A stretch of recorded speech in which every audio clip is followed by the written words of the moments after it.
Looking at Daniel chapter 2, go ahead and open up there. We got part of the way through last week looking at this relationship between Daniel and what he's going to be doing with Nebuchadnezzar.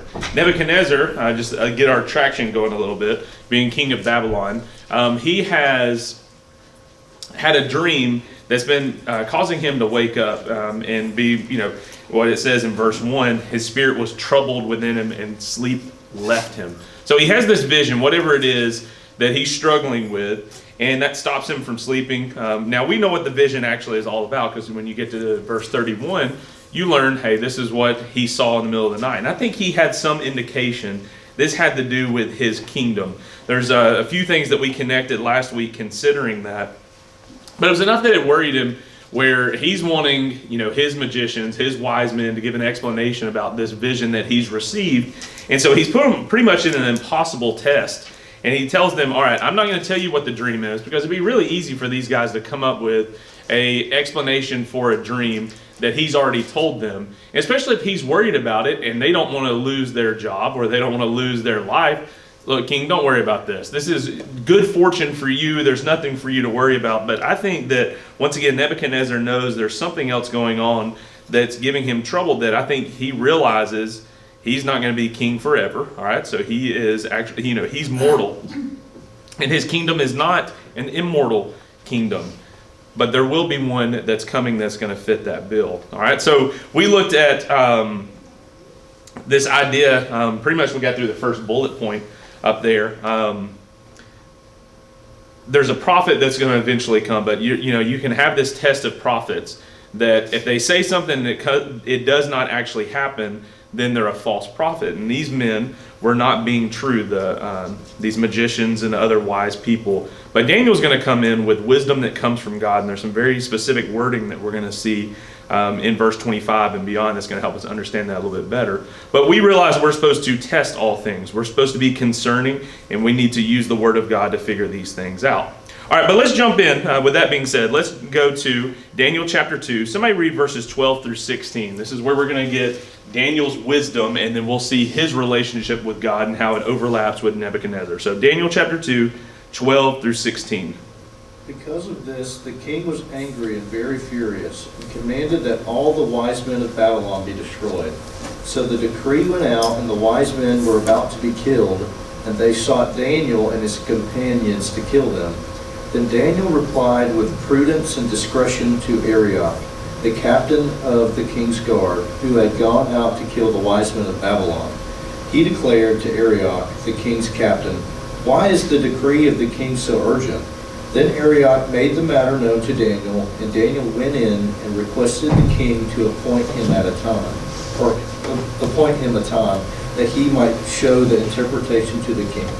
All right, I think this is so interesting. All right, so we've got this situation, and Daniel is kind of unaware of what has been transpiring. All he knows is Arioch, the commander, has come in and is like, hey, look, I'm rounding up all the wise men.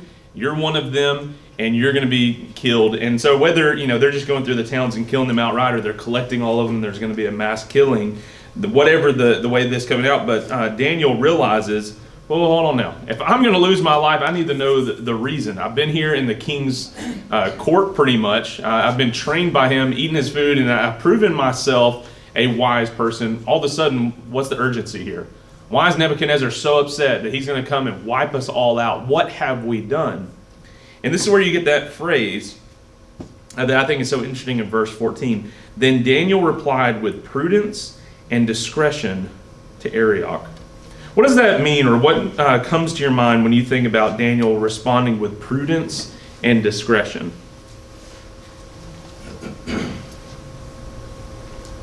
What did he actually tell him? What's the hurry? Okay, what's the hurry? What else?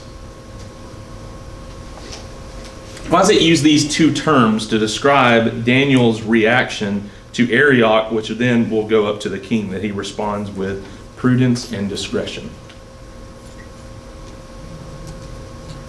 Well, he trusted him. Okay. Discretion. All right. Yes, sir. He figured he could discerning. determining that he will do what he asks, I guess. That Okay. he would actually go. Because Daniel's built quite the reputation where he's able to, you know, when he says something like, I'm not going to eat the food that comes from the king's table.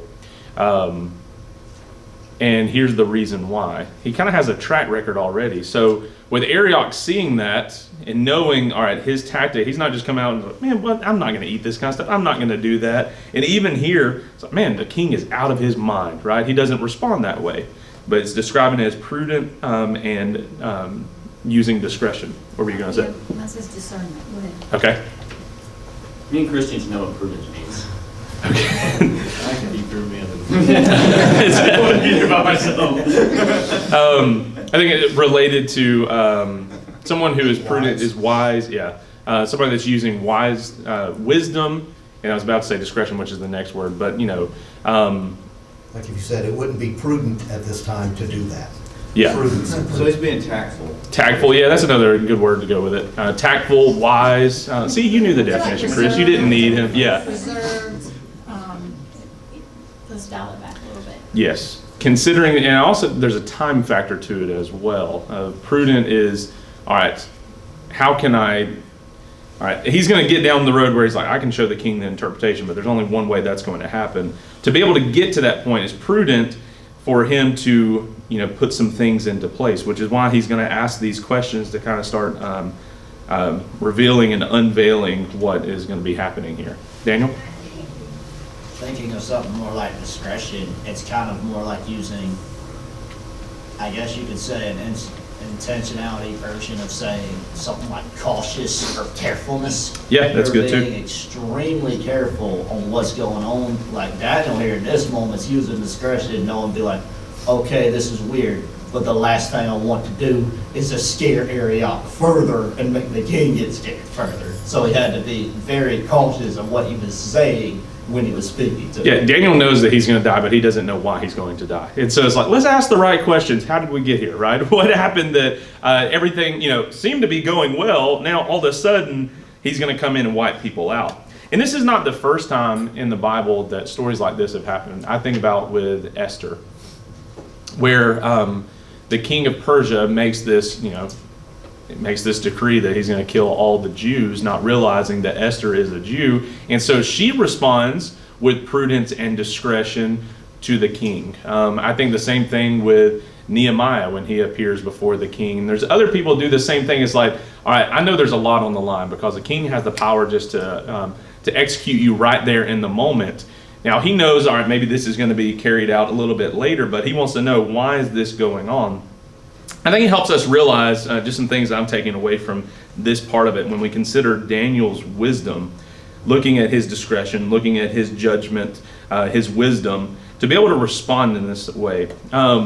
Daniel doesn't look like somebody from the examples that we have all through the book. And, you know, there's a lot. All right, we're in chapter 2. We know a lot of what happens beyond this. We see that Daniel is very wise in his words. The things that he says, he doesn't go above and beyond. It's just straight and to the point. And there's no fluff that's around it. And I think about, you know, how we need to respond to situations. You know, when Jesus talks about in the Sermon on the Mount that, you know, let your yes be yes and your no be no. There needs to be a simplicity to what we say. We don't have to keep compounding it. I think a lot of times we start compounding our phrases and maybe we veer from discretion and prudence and being wise where, you know, it's like, no, I promise I'm going to do this and this is what I'm going to make sure that I accomplish this task, or I'm going to do this for my boss, or I'm going to do this for school. And we start compounding stuff instead of just saying, all right, this is who I am and this is what I'm going to do. It may have to do with our track record. You know, if we have to keep compounding stuff, you know, I swear I'm going to do that and I promise I'm going to do that, is it because we've fallen short too many times in things that we've said and that we haven't really been true to our words? And so I think about, you know, if you pay attention to how Daniel responds to people and look at the words that he uses and his replies, you know what kind of man he is. You know, and it's that whole situation a little bit later on with prayer, you know, where he knows regardless of what the law says, he's going to pray. He doesn't make a big stink about it. He just goes by his habit into his room to pray 3 times a day. He could have come out and said, man, this is a ridiculous law. Why would you do this? You know that it impacts me and you know the relationship that we have. You know what kind of leader I am, but he doesn't do that, right?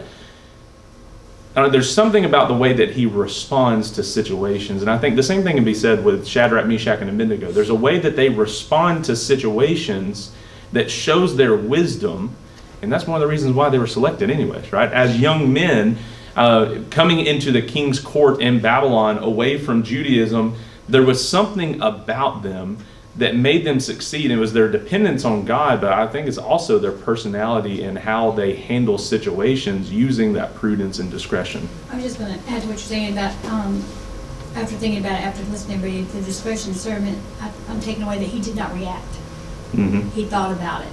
And that's the discernment part of Yeah. my text is, he didn't react, because a lot of times, like you're saying, we react really quick to things instead of taking it and thinking about it for just a minute. So he had to think about what he was going to say and how he was going to say it. Yep. Intentional. Being intentional. I love in Hebrews chapter 5, it talks about how we are to train our senses of discernment. That's something that it doesn't necessarily come natural, right? To some people, they have their senses, they're just really discerning. They're very careful about their words. Some of us have to learn the hard way. We've probably spoken up way too many times and had to step back and say, well, that was dumb. Why did I say that? I shouldn't have made that joke, or I shouldn't have, been a little too bold with saying something and, hurt somebody's feelings. I didn't think about the ramifications. If I say this, what would it lead to? Now, I'm not saying, where we pick everything apart and we become paralyzed in our decisions. I think that's the other extreme of it, right? Is that we think about what we're going to say so much that we never even say anything. And that's the other side of this. But it needs to be this balance of knowing the right thing, taking time to consider what to say, and then where will this lead? There's a few verses that I wrote down. I'm going to let you guys read them. I'll give you the reference, and then when you get there, go ahead and read. Somebody read Colossians 4, verse 6, and pay attention to all these verses about how we use our words, okay? Colossians 4, verse 6.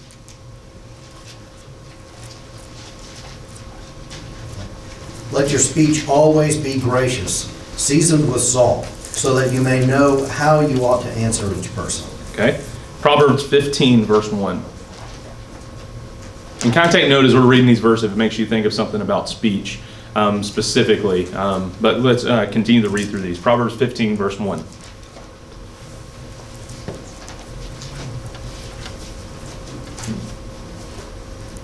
A gentle answer turns away wrath, but a harsh word stirs up anger. Okay? Ephesians 4, 25 through 29.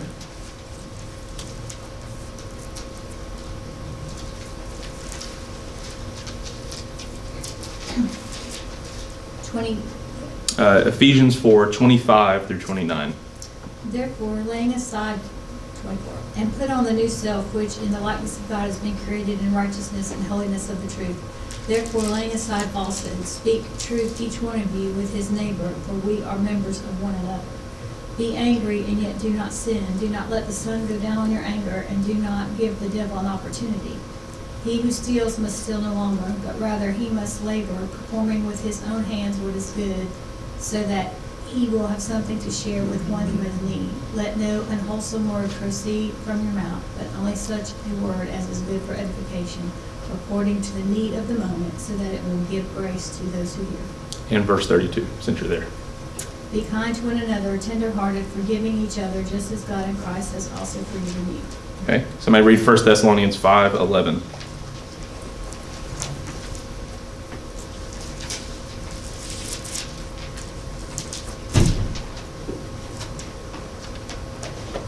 Therefore encourage one another and build one another up, just as you are doing. James 1, verse 19.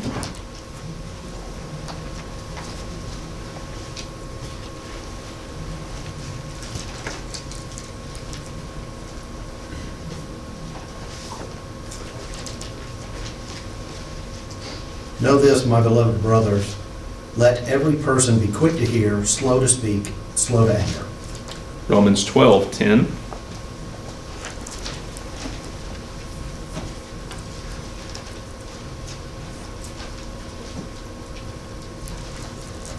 Love one another with brotherly affection, outdo one another in showing honor. Last but not least, back to Proverbs and go to chapter 18, verse 2.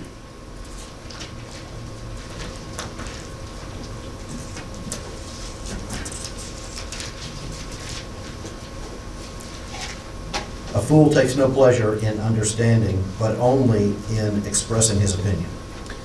So this is just a small sampling of what the Bible has to say about our speech and the way that we talk and the way that we interact with others.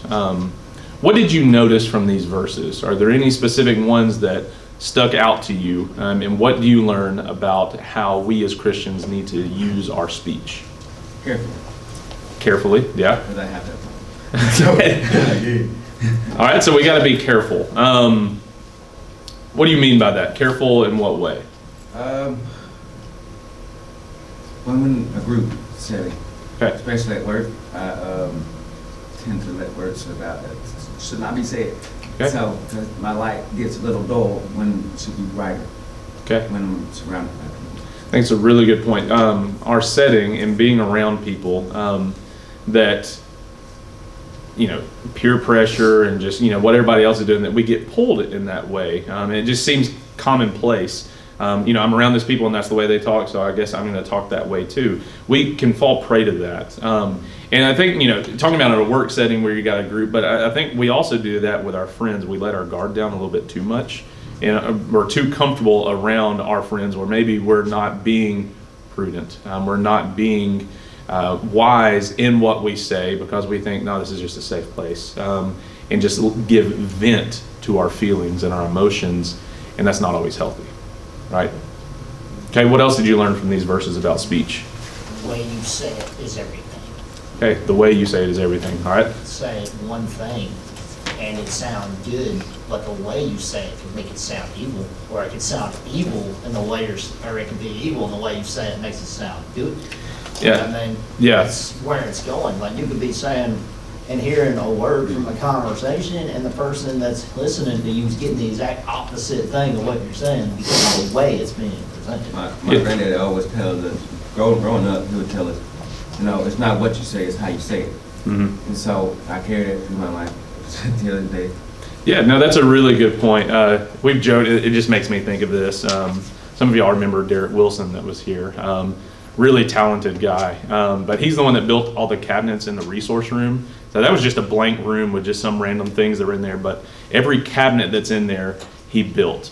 But we have a friend here that is a very talented architect. And we know that he has a very, high standard for things. And so Derek and I were joking about if this one architect were to come in the room, what could he say that would either build you up or destroy you? And it is how you would say it, but we were just joking about this one phrase. If he walked in and saw those cabinets and he said, "Did you build those yourself?" That could either be good or bad, right? You're the one that built that, or wow, you built that yourself. And I think the same way, like, just little phrases, and we probably know how to say those kind of things where it has a double meaning to it maybe at times, a double entendre where we say something, we know this could build somebody up or we could cut them down depending on how they receive it. Billy, let me just say that Yeah. you're doing such a great job. You ride that class yourself? But yeah, no, we know, I think we know how to use words, even when somebody's like, I don't know, like when Moses, when he said, "I'm just not, good with speech." He was trained by the Egyptians. That's the thing. If you read the New Testament, it says that he was trained in speech and he knew what to say and how to say it. He just didn't want to do it in that moment. I think we're the same way. We know how to use our words really well. And sometimes we use it as a cop-out. It's like, man, I'm just not eloquent in speech. I just don't know the right thing to say, so I'm just not going to speak up at all. Like, no, you do. You know what to say, but it might be something else that is prohibiting us. I mean, so going back and thinking about Daniel in this instance, is that had he looked at the situation like, I'm going to lose my life, if I'm going to die anyways, might as well say what's on my mind. Yeah, king, you're not going to last much longer. Your kingdom's going to be destroyed. Too bad for you. But he didn't, and he's going to be, the things that we're going to see continue on in this chapter, it's going to be for God's glory, not for Daniel's. It's not just about him saving his life. It's about him showing who God is. Chris, what were you going to say? I found in my personal experience that being in like a blue collar type of setting a lot people are very different, and they will tell you exactly what they're thinking even when it's not appropriate. Mm-hmm. And I think it's really important to be patient and tactful with those kind of people. And I found it really hard to be. And I think we can learn a lot from these verses and, how to talk to people even when they're not just calm and nice. If you don't mind me asking, what do you do? Like, what have you learned a tactic that can be used in one of those situations? Just bridle your tongue and not react to somebody who's pretty much yelling at you or something. Mm-hmm. And because I get it, because in a lot of situations, like, it's kind of high stakes. It's not like, oh, I can just, backspace, and then restart. If something happens, like a water line busts and the ditch floods with water, everybody's mad. Mm-hmm. So it's like, it's a lot how you react to what's being said to you. And eventually, over time, what I learned, these guys are, 20 years older than me, so they just see me as a kid, and they're, over time they realize, oh, he's patient, and then eventually their speech changes towards me. That's a really good point. And you see it, you're using your life situation like blue collar. My brother-in-law, who he works in a hospital organization with the top lawyers there on the other side, and his is the same way. I mean, they just fire off stuff left and right. And he's like, all right, I've got to figure out in the moment, how do I not react that they're just sitting here, in his ear? No, you're doing it the wrong way. You've got to do this. Money's on the line. It's like, no, whatever extreme you're in life, it's that same idea. It's like, if I learn not to react to it, they're not going to come in as hot, because they know, some of them, that's just the language they use. It means nothing, that's just. It's not personal. It's not personal. It's just, it's got to be done, and it's got to be done, it's got to be done now, and it's got to be, I've dealt with it. We've all dealt with that. Right. You got to learn how to thick skin. Yep. Because if you have, if you don't let stuff just roll off your back, or you are a reactionary, you give full vent to your anger, or you're not thinking about the right way to respond, stuff like that. I mean, if somebody wants to give vent to their emotions, their feelings, and what they're going through, okay. That doesn't impact me. They can talk all day long about what they don't like or what's happening from here, but that doesn't have to affect me. I learned from it, and I think later on, all right, how could I help them be wise, and how can I be better even in this situation? Ms. Felicia? I was just going to say a word that we use a lot, or two words, is brutally honest in our family. Because we just say what we think when it comes to things that are important or things that are work related. That's right. And that's not always good. It's not always bad. Right. It might be one of those ambiguous ones depending on how somebody receives it, right? I think, keynote about Daniel, look at how he responds to things and the words that he uses. And let's keep digging into this part of the story, and let's see what else comes from this. All right, so we've looked at this. So he responds and he says, all right, I'm going to go talk to the king, which is honorable in and of itself, right? He could have said, Arioch, I want you to go tell the king that I have an interpretation. This is the way to do it. And he's like, no, let me go stand before the king. Nehemiah does the same thing. Esther does the same thing. I don't know, just high stakes situations. I'd use that phrase Chris was talking about. Like high stakes situations, like it's better just to go one-on-one, for him to go talk to the king. And the same thing, there's some parallels here when I think about Esther responding to her situation where all the Jews were going to be killed, which would include her. And she says, let me have an audience with the king. And she's able to go talk to her husband, right? A whole nother situation there. So Daniel's going to be able to talk to the king, but look at how he prepares himself. And that's the next part of this. The faith of Daniel and his friends. So somebody pick up in verse 17 and go ahead. I don't know why it says 17 through 13. Let's try 23 instead. So Daniel 2, 17 through 23.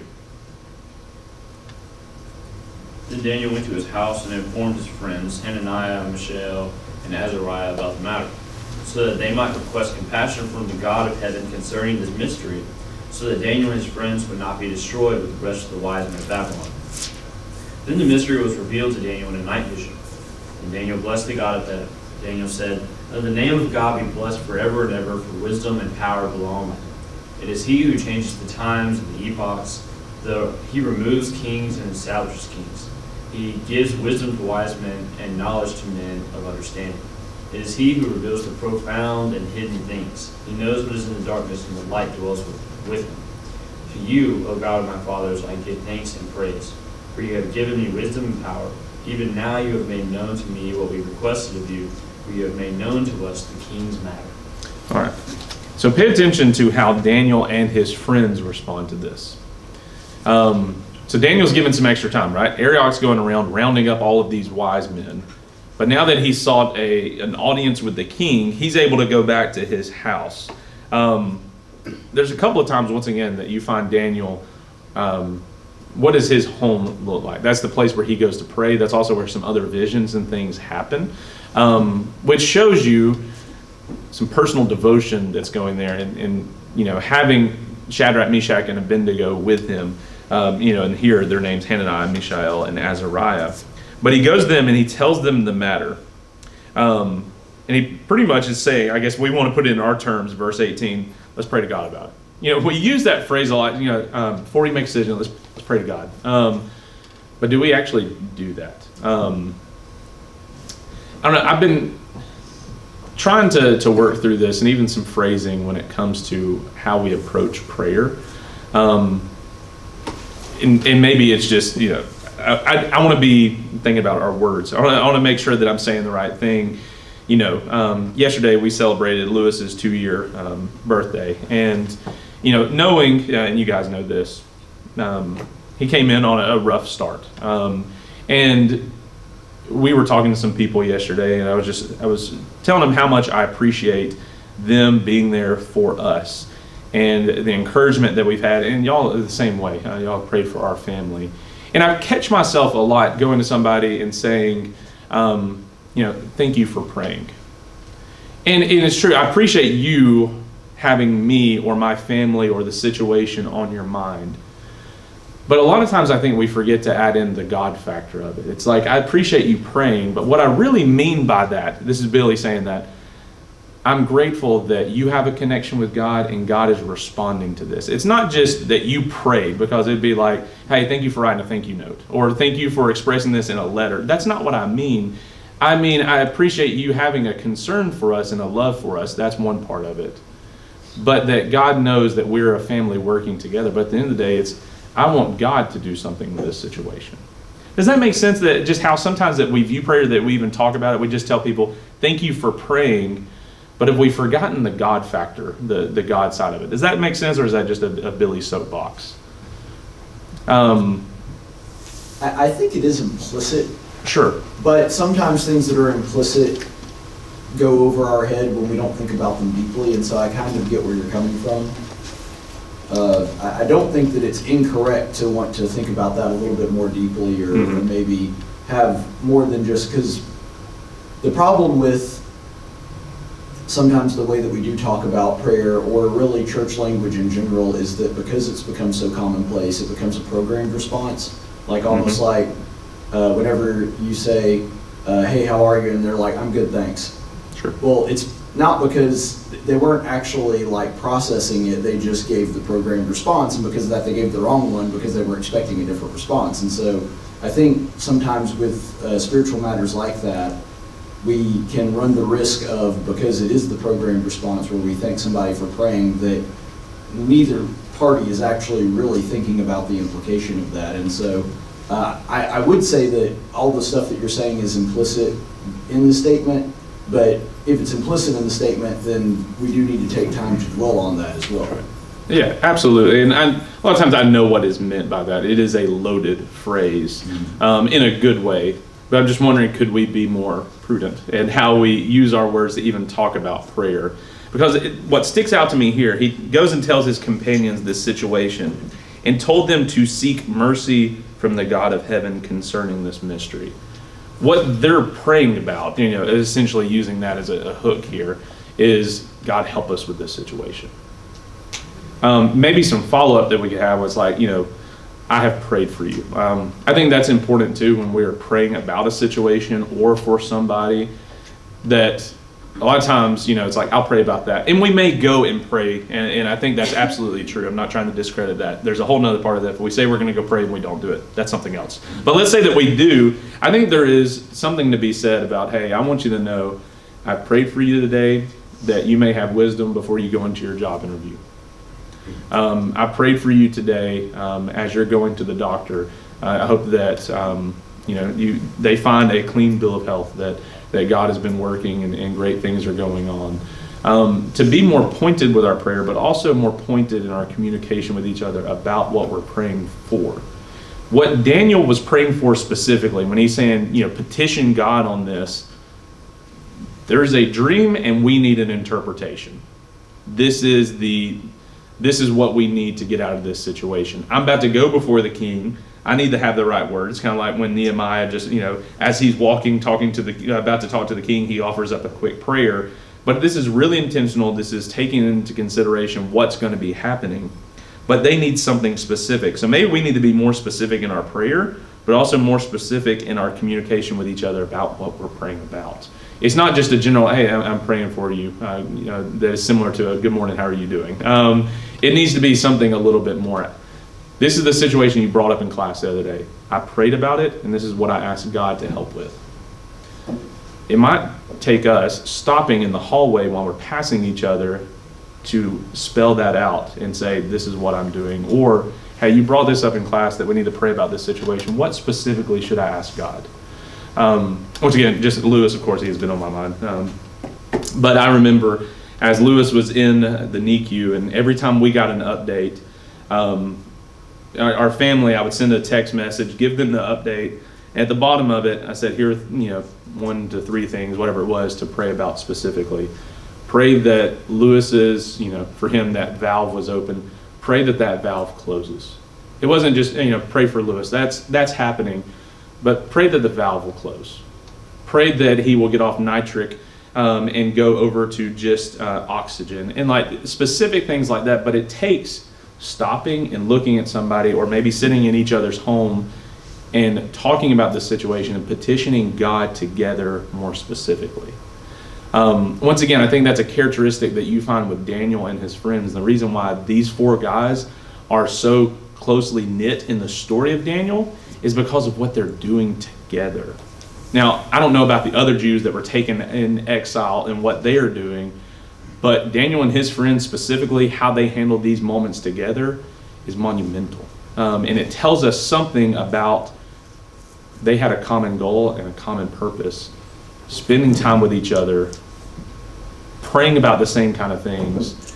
And even, and I was reading through this, and we're going to find Daniel going before the king, but, and maybe I missed something, but if you jump to verse 36, where Daniel's actually talking to Nebuchadnezzar about the dream, he says, this was the dream. Now we will tell the king its interpretation. It looks like Daniel's going by himself before Nebuchadnezzar, but then you have where he speaks in the first person plural. And I don't think it's just, me and God are going to tell you this.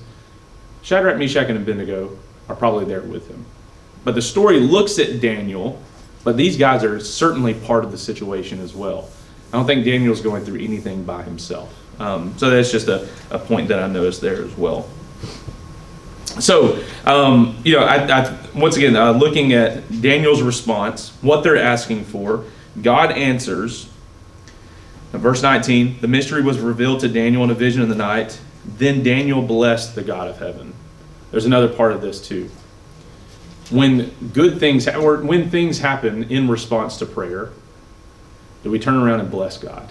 You think about the 10 lepers that come to Jesus. Heals all 10 of them. How many turn back to bless God? Only one.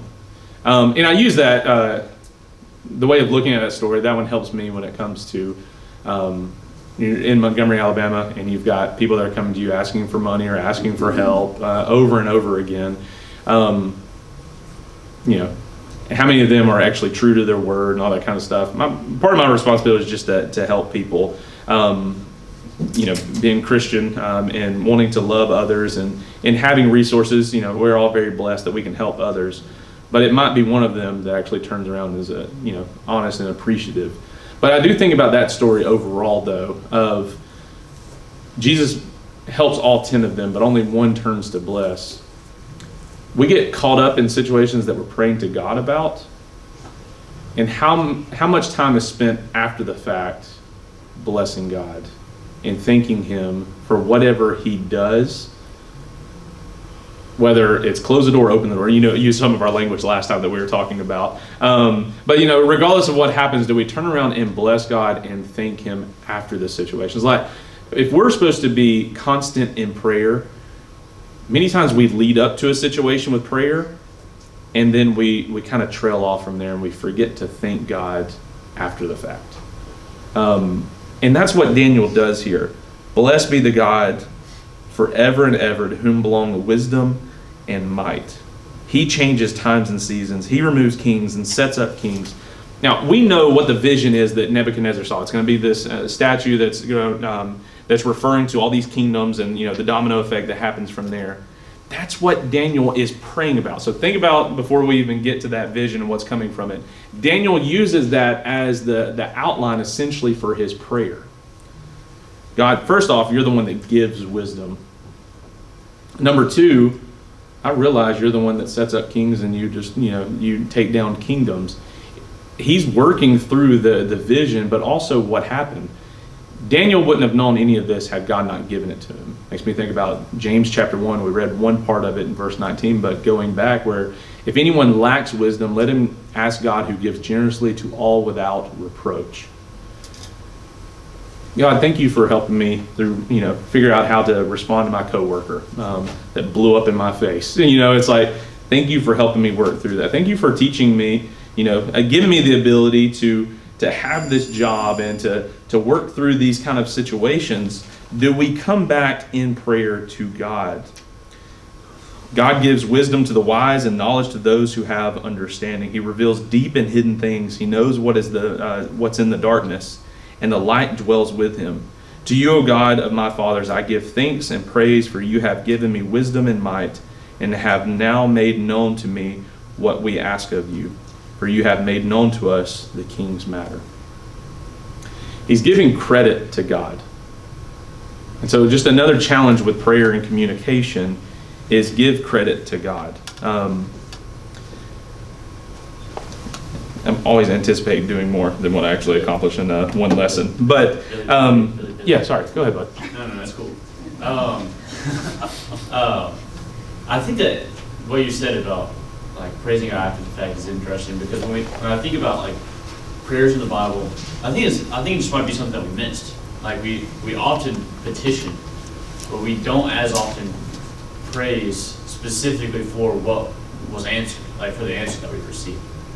And so I think about the Song of Moses and the Song of Deborah and all of the Psalms that are praise Psalms, and this prayer, the Magnificat of Mary. It's so many famous prayers in the Bible are prayers of praise or songs of praise, and we all the time, almost exclusively, sing songs of praise.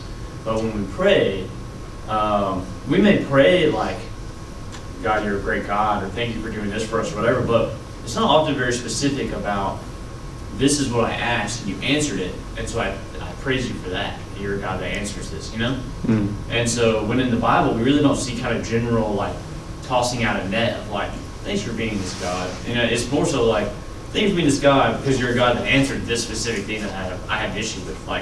Every single prayer that we see in the Bible that's a praise prayer has that specific, this is why I'm thanking you aspect of it. That we may be better about petitioning with a specific problem than we are thanking for a specific answer. Right. And I think that goes back to some of our response where we even tell somebody, thank you for praying. It's okay, well, thank you for praying because this is what God did. And, you were offering up intercessory prayers, and that's good, but the credit goes to God for what happened from here.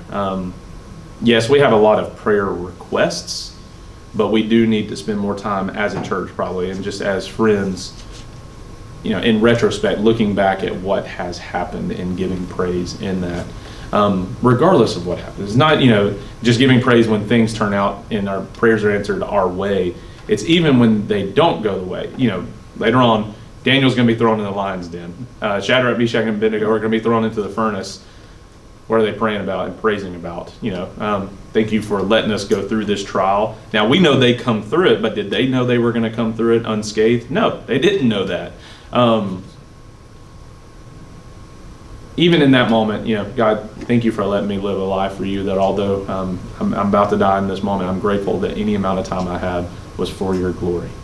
Now, of course, you could be like David that then praises like, God, if I die, how am I going to praise you from the grave? Okay, that's another layer of prayer that you can offer to God when you study the Psalms. But I don't know, the more that I studied this situation, the more it helped me understand how we communicate to God and one another about what God is doing. There's more to take from this, and so we will spend some more time. However, we're going to have to call a slight audible because I'm going to be gone next week for Lads to Leaders, so I won't be here on Sunday morning. So my goal was to get through the end of chapter 2 and somebody be able to do part of Shadrach, Meshach, and Abednego, but I'll be working with somebody else to finish chapter 2, possibly. So we'll see where that goes. But bell should be ringing in a minute. So any other final thoughts, comments on this? I would just point out that Daniel, the way he talks about the prayer, it shows he has an eternal mindset. Because he talks about how God is the one who raises up kings and then kings go by the wayside. And one of the things that's risky about talking to a king or any world leader is they really want to imagine themselves, just like every human does, as this uniquely gifted person that is just set apart from all of his colleagues. But the truth is, like, if you look at human history, kings come and they go. That's just how it is. And anybody that can honestly look at that can see that. And Daniel, because he understands that God is eternal and that God is the constant, not the king, he's kind of able to see past that. And I think that's part of what gives him his courage to be able to talk to Nebuchadnezzar the way he does. And you learn a lot about that in chapter 4. That's going to be the big one. You realize, King Nebuchadnezzar is he's another person, but he's given he's given more responsibility in another place than others. But he's just a man, and he can be humbled like a man. So, all right, good deal. Keep reading chapter 2. We should have a familiar view of that by the end of this whole quarter. So, all right, thank y'all.